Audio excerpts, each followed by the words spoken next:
Okay. Whenever you hear people talking about we're going to be doing a strategic planning session, you always get into a whole sort of fancy talk about strengths and weaknesses and opportunities and threats, and and people go around talking and talking and talking, and you have all these fancy ideas coming up. We aren't going to be approaching it quite like that.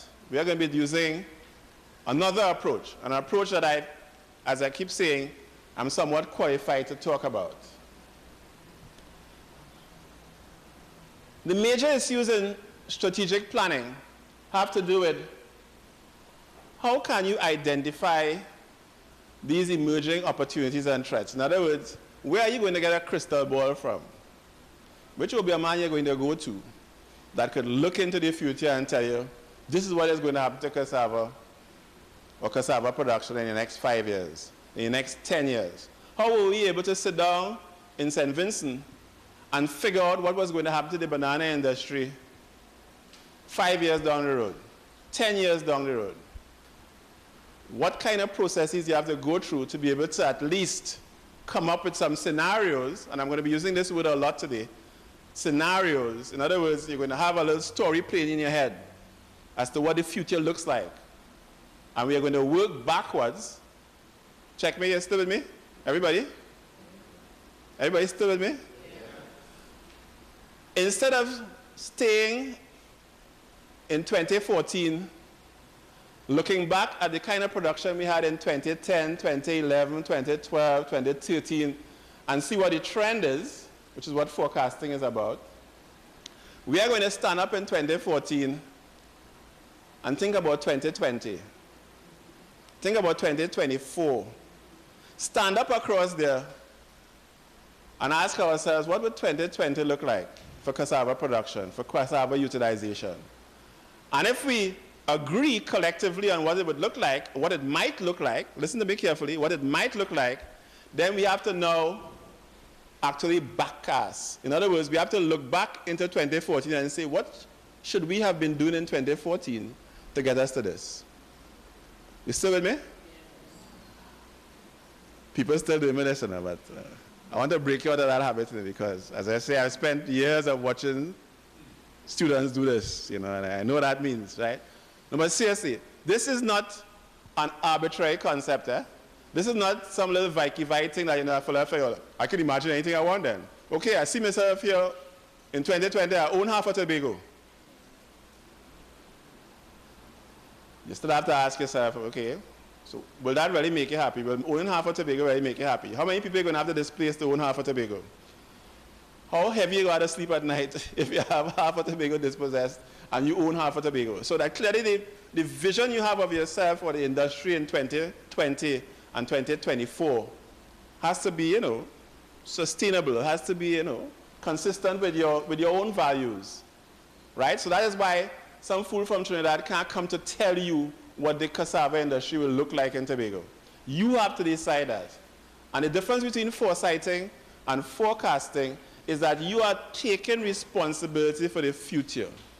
You are deciding what kind of future you want, and then looking back at what you would have to do, how much nights you'd have to set up, how much more acres you'd have to plant, how many new varieties you'd have to find, how many new products you'd have to find to be able to get you to this point that you're standing at. Can I go over that one more time? Because I see people starting to watch me as if, well, I understand what you're talking about. We just call that dreaming. Right? That ain't had nothing to do with foresight, and that is dreaming. There's a big differences between the two, eh? And I hope we get a chance to just take a look at that.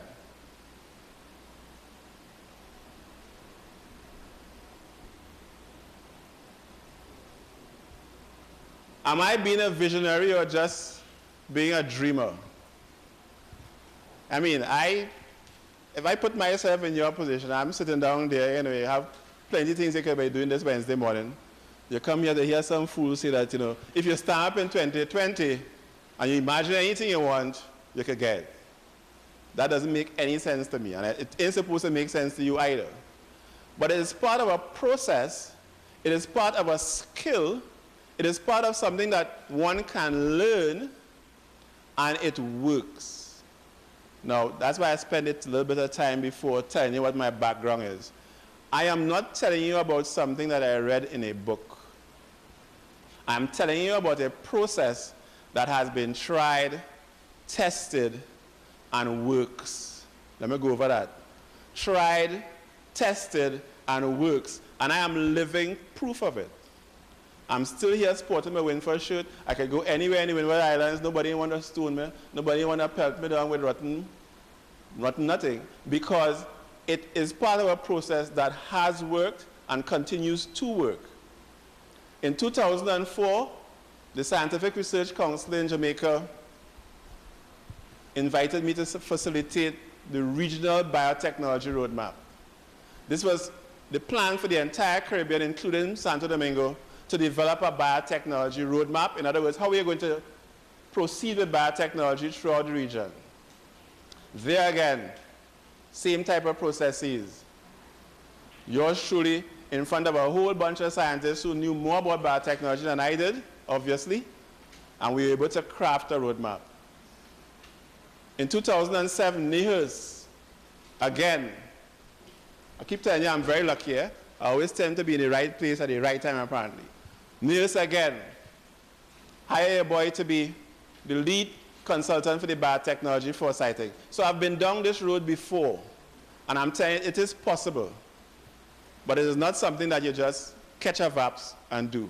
That's why we're going to take the time now for me to try and walk you through the process, and then you will get a chance to do it yourself later on this morning. So the visionary and the dreamer start off the same way.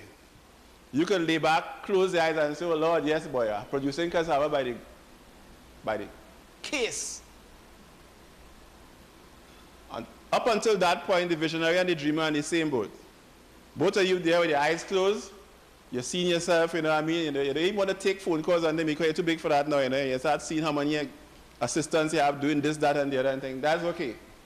The next step, though, is that of the two, only one is prepared to act. The dreamer is going to stay there and keep imagining, you know, I mean, the days when a boy are making money by the grab. If you don't do anything about it, you stay in that dreamer category, and you don't get into that visionary category at all. Good morning. The visionary have to rally people to the cause.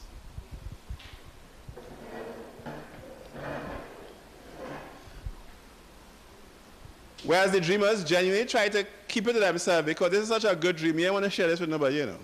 I want to own half of Tobago and the other half I want to buy it, you know. So visionaries tend to move a little differently. They want to move collectively, like how we're here